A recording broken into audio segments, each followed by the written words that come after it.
इस बीच एक और बड़ी जानकारी का रुख कर लेते हैं। बड़ी खबर, अहम जानकारी आपको बता दें, इस वक्त का बड़ा अपडेट, हरियाणा में गठबंधन को लेकर हलचल तेज होती हुई नजर आ रही है। जी हां, इस वक्त का बड़ा अपडेट आपको बता रहे हैं। ओपी चौटाला पर किरण चौधरी की प्रतिक्रिया सामने आई है। वहीं कांग्रेस पार्टी में सभी का स्वागत है, ऐसा किरण चौधरी ने बयान दिया है। वहीं राजनीति के अंदर हर तरह की संभावनाएं, तो ओपी चौटाला ने दिए थे गठबंधन के संकेत। उसके बाद हरियाणा में गठबंधन को लेकर हलचल तेज होती हुई नजर आ रही है। वहीं ओपी चौटाला पर किरण चौधरी की प्रतिक्रिया भी सामने आई। चौटाला ने ये कहा है कि वो बीजेपी को हराने के लिए किसी के साथ जा सकते हैं, किसी से भी हाथ मिला सकते हैं, चाहे वो जेजेपी हो या फिर कांग्रेस पार्टी हो।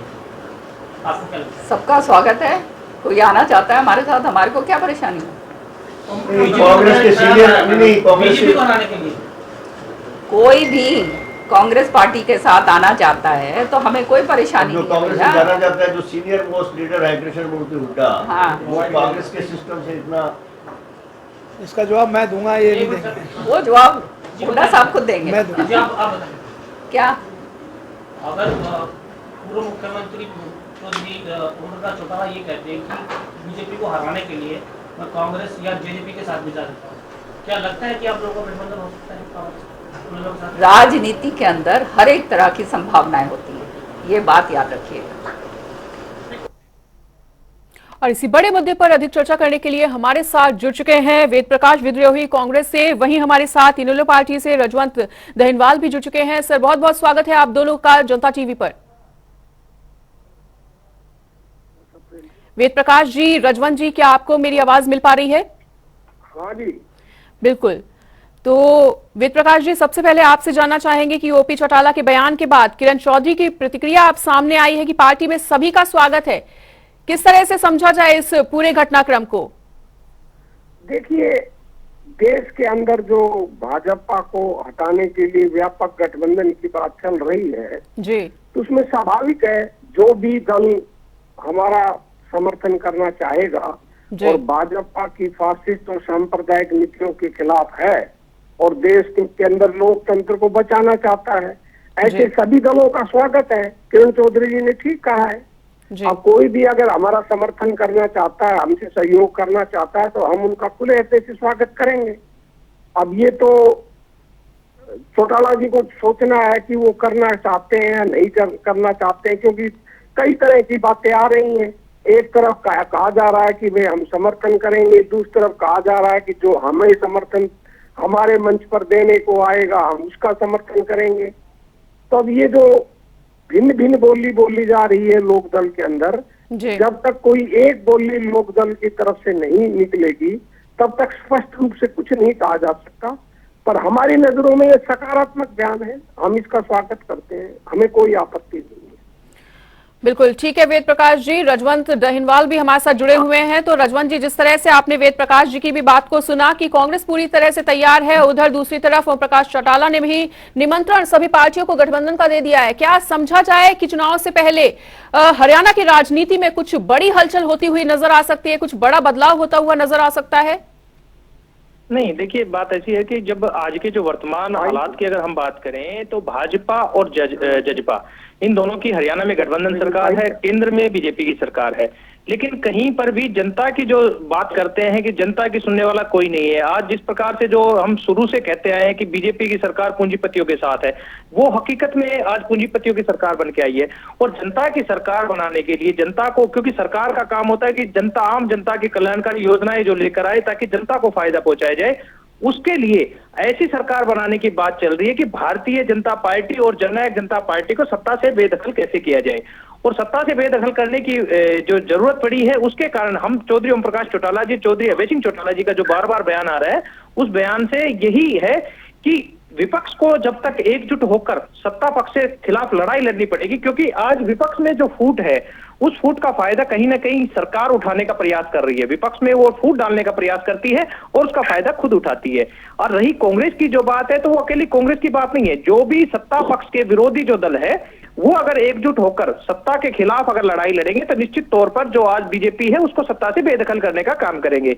इसमें ये बात नहीं आती कि हम उनके पास जाएं या वो हमारे पास आए, वो वर्तमान की स्थिति, उस समय की जो स्थिति होगी उस स्थिति पर आकलन किया जाएगा कि हालात ये बने, हो सकता है कि कांग्रेस को हमारे पास आना पड़े। ये चीज की जरूरत नहीं है कि वो जिस प्रकार किरण चौधरी जी कह रही है कि हमारे पास कोई भी आए उसका स्वागत है, स्वागत की बात नहीं है। ये सिर्फ तब तक के लिए है कि जब तक हम सत्ता के खिलाफ जो अपनी लड़ाई लड़ रहे हैं उस लड़ाई को और मजबूती से लड़े। और हालात परिस्थितियां क्या बनेगी वो भविष्य के गर्भ में है। लेकिन आज अगर हम ये कहें कि हम उनके साथ जा रहे हैं या वो हमारे साथ आ रहे हैं, ऐसा कुछ नहीं है। हालात को मद्देनजर रखते हुए अगला कोई फैसला लिया जाएगा। ठीक है रजवंत जी, तो वेद प्रकाश जी, आपने रजवंत जी की बातों को सुना। उन्होंने कहा कि हालात के हिसाब से फैसला लिया जाएगा, और जिस तरह से किरण चौधरी ने कहा है कि सभी का स्वागत है, तो उनकी भी आपने तमाम बातों को सुना है। आपकी क्या कुछ प्रतिक्रिया? देखिए, जहां तक हरियाणा का सवाल है, हरियाणा में कांग्रेस पार्टी अकेली भाजपा जजपा को सत्ता से बेदखल करने में सक्षम है, और निश्चित रूप से 2024 के विधानसभा चुनावों में कांग्रेस भाजपा को हरियाणा से बेदखल कर देगी। हरियाणा में कोई हमसे गठबंधन करे या ना करे ये महत्वपूर्ण नहीं है। मैं जो आपसे कह रहा हूँ, हरियाणा में व्यापक राष्ट्रीय स्तर पर कह रहा हूँ, हरियाणा में तो केवल 2 ही दल है जो मजबूत है। एक तरफ भाजपा है, एक तरफ कांग्रेस है। जजपा है वो भाजपा के साथ है। अब ओम प्रकाश चौटाला जी की इनेलो है, इनका आंशिक प्रभाव है प्रदेश में, मैं मानता हूँ। अब वो क्या करेंगे, अपनी जजपा के साथ जाएंगे, बीजेपी के साथ जाएंगे या हमारे साथ जाएंगे, पहले उनका ही खुद तय नहीं है हरियाणा के संदर्भ में। तो पहले वो अपनी क्लैरिटी कर ले, वो चाहते क्या है। वो उनकी क्लैरिटी आने के बाद ही हम कुछ बात कहेंगे। कभी वो तीसरे मोर्चे की बात करते हैं, कभी कुछ कहते हैं। तो लोकदल की हरियाणा में कोई एक स्पष्ट नीति अभी तक सामने नहीं आई है। फिर भी मैं आपसे बड़े स्पष्ट रूप से कह रहा हूं कि हरियाणा में हम अकेले ही बीजेपी और जसपा गठबंधन को निश्चित रूप से हरा देंगे, पर हम कोई अहंकार नहीं रखते।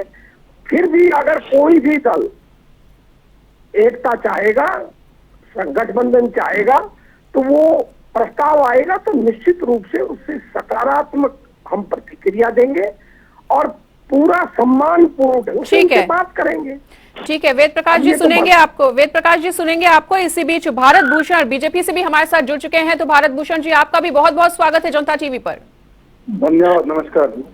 भारत भूषण जी, जिस तरह से ओम प्रकाश चौटाला का बयान सामने आया है कि वो बीजेपी की जड़ों को हिलाने के लिए किसी भी पार्टी से हाथ मिलाने को तैयार है, उनके इस बयान को किस तरह से देख रहे हैं? किस तरह से देख रही है पूरी बीजेपी पार्टी? देखिए, चौधरी ओम प्रकाश चौटाला जी का यह बयान कि भाजपा को और गठबंधन सरकार को उखाड़ना है, बदलना है, एकमात्र उनका लक्ष्य ये दिख रहा है। तो इससे ये स्पष्ट होता है कि ये राजनीतिक महत्वाकांक्षा का भरा हुआ एक बयान है। क्योंकि जिस कांग्रेस पार्टी के विरोध में चौधरी देवीलाल जी ने लोकदल बनाया, सारा जीवन संघर्ष किया, चौधरी ओम प्रकाश चौटाला जी ने स्वयं कांग्रेस के विरोध में संघर्ष किया, और इल्जाम भी लगाते हैं कि उसी कांग्रेस में वो कहते हैं कि हम इनोसेंट थे और हमें जेल भेजना, 10 साल के लिए जेल में भेज दिया जिस कांग्रेस से। और आज मंचों से ये कह रहे हैं कि उससे भी वो गठबंधन का तैयार करने को तैयार हैं, बशर्ते भाजपा को सत्ता से बाहर करना है। तो इससे क्या, इसका मतलब सत्ता की लोलुपता जो है वो मन से निकली नहीं है। यानी कि सत्ता में आने के लिए किसी भी राजनीतिक दल से, चाहे वो विचारधारा में बिल्कुल दूर विरोधी क्यों ना हो, चाहे वो जनता के विरोध में कितने बड़े काम न कर चुका हो, उनके साथ भी गठबंधन की तैयारी कर रहे हैं। तो इससे समस्त जनता देख रही है कि कांग्रेस के विरोध में ना हुआ राजनीतिक दल आज कांग्रेस के पक्ष में जाकर के उनसे गठबंधन करने को तैयार है, सिर्फ इसलिए कि भाजपा को सत्ता से बाहर करना है। तो ये सिर्फ सत्ता लोलुपता है, जनता के लिए इसमें कुछ नहीं है। जनता के देख करके नहीं निर्णय लिया जा रहा है, अपने पक्ष में निर्णय लेने के लिए, अपना फायदा देखने के लिए ऐसा निर्णय लेने की चौधरी ओम प्रकाश चौटाला जी कर रहे हैं। ऐसी उम्मीद न प्रदेश के लोगों को होगी, न अन्य राजनीतिक दलों को होगी। अब भाजपा में जैसे वो कह रहे हैं, कोई भी राजनीतिक दल, अन्य राजनीतिक दल है कौन आज? कांग्रेस या भाजपा दिखती है, या कहीं बिल्कुल मुहाने पर खड़ी जो है वो इंडियन नेशनल लोकदल दिखता है। और राजनीतिक दल हरियाणा में है कौन सा? और वो किसी से भी करने को तैयार है, इसका मतलब वो कांग्रेस से गठबंधन को तैयार हैं करने को। ठीक है, उनको शुभकामनाएं देते हैं, करिएगा, कांग्रेस से गठबंधन करिए, प्रदेश के सामने आपका चेहरा बेनकाब हो जाएगा, दिखेगा सबको कि चौधरी ओम प्रकाश चौटाला जी की रीति क्या है और उनका जो है इंडियन नेशनल लोकदल किस हद तक जो है सत्ता के लोलुपता के कारण, सत्ता के लोभ के कारण कहां तक जा करके वो किसी से भी गठबंधन कर सकता है, किसी से भी समर्थन ले सकता है, किसी को भी दे सकता है।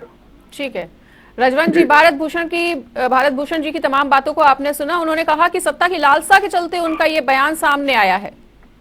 नहीं, ये चीज तो भारत भूषण जी से मैं ज्यादा तो नहीं कहूंगा, लेकिन एक चीज कहूंगा कि सत्ता प्राप्ति और सत्ता की जो बात करते हैं वो केवल और केवल बीजेपी है। जैसे भी हो, जैसे भी जो भी साम दाम दंड भेद जिस नीति को अपनाना हो, उसका केवल एक ही लक्ष्य है कि सत्ता को प्राप्त कैसे किया जाए। जम्मू कश्मीर में भी सरकार शायद इन्होंने ही बनाई थी। ये उनके जो विचारिक मतभेद होने के बावजूद, जिसको बार बार ये कह रहे हैं कि समान विचार वालों के साथ मिलाए, या क्या इनके जो पीडीपी थी उनके साथ इनके विचार मिलते थे, लेकिन वहां पर सत्ता बनाई थी क्या? नहीं बनाई इन्होंने। अब जो यहाँ पर महाराष्ट्र में भी इन्होंने सरकार बनाई है। कैसे बनाई है सरकार, किस प्रकार जोड़ तोड़ करके सरकार बनाने के लिए तैयार है। इनका कोई भी कहीं पर भी जाके देखिए, इन्होंने केवल और केवल सत्ता हासिल करनी है, चाहे इनका एक विधायक हो चाहे इनके 10 विधायक हो, इनको हमेशा एक ही चीज दिखती है, सत्ता। रही बात चौधरी ओम प्रकाश चौटाला की, तो चौधरी ओम प्रकाश चौटाला जी ने यह कहा है कि आज जनता की सुनने वाला कोई नहीं है। जिस प्रकार किसी भी वर्ग की अगर हम बात करें, चाहे सरपंचों की ले लें, चाहे अगर हम व्यापारियों की ले लें, कर्मचारियों की ले लें, महिलाओं की, युवाओं की, किसी भी चीज, किसी भी वर्ग को अगर टटोल कर देखें, सफाई कर्मचारियों की बात करें, आंगनबाड़ी कर्मचारियों की बात करें, किसानों पर, ऐसा कौन सा वर्ग है जिन पर इनको लाठियां भांजनी ना पड़ी हो। इनको हर वर्ग लाठियों से उनका स्वागत करने का काम किया इन्होंने। जब वो मांग उठाते हैं तो पहले, और उसके बाद इनके भी एक कमी देखिए सरकार की, सरकार उसके बाद लाठियां भांजती है और फिर उनके बाद उनकी मांग को मानती है, और ये फिर कहते हैं कि हम जनता की बात सुनते हैं, जनता के हितों की बात करते हैं। क्या लाठियों से जनता का हित हो सकता है? रजवंत जी, बीजेपी की बात का रजवंत जी, भारत भूषण जी की बात का आपने जवाब दे दिया। उधर दूसरी तरफ वेद प्रकाश विद्रोही जी ने भी ये कहा है कि हम अकेले भी भाजपा और जजपा का सफाया करने में सक्षम हैं। जी, मैं अब यही चीज कह रहा हूं। मैंने शुरू में क्या कहा था कि बीजेपी हमेशा यही चाहती है कि विपक्ष एकजुट ना हो, और कहीं ना कहीं जो आज विद्रोही जी ने जो बात कही है, मैं बिल्कुल मानता हूं कि कांग्रेस का एक जनाधार है, हम ये कह सकते हैं कि हरियाणा में, लेकिन वो उस लेवल का नहीं है, क्योंकि कांग्रेस की जो अंदरूनी फूट है, पहले उस फूट को अगर वो एक लेवल पे लेके आए, कहीं अपना जो संगठन है उस संगठन को अगर मजबूत करें, मैं निश्चित तौर पर कहता हूं कि कांग्रेस आज भी मजबूत हो सकती है, बशर्ते वेद प्रकाश जी एक लाइन में आपका जवाब। लेकिन वेद प्रकाश जी एक लाइन में आपका जवाब। रजवंत जी आपको सुन लिया, रजवंत जी आपको सुन लिया, वेद प्रकाश जी को भी सुन लेते हैं। परिवर्तन यात्रा के दौरान रजवंत जी आपकी बात को सुन लिया है, वेद प्रकाश जी की भी बात को सुन लेते हैं। वेद प्रकाश जी एक लाइन में अपना जवाब रखें।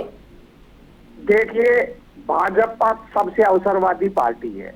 जजपा ने खुलेआम कहा था जमुना पार भेजेंगे, और जो इनको जमुना पार भेज रहा था उनसे इन्होंने समझौता कर लिया। तो भाजपा को तो किसी पर सवाल उठाने का नैतिक अधिकार, जिस महबूबा मुफ्ती की पीडीपी को ये लोग पाकिस्तान की पार्टी बताते थे, उससे इन्होंने समझौता कर लिया। तो भाजपा दूसरों पर आरोप लगाने से पहले अपने गिरेबान में झांक ले।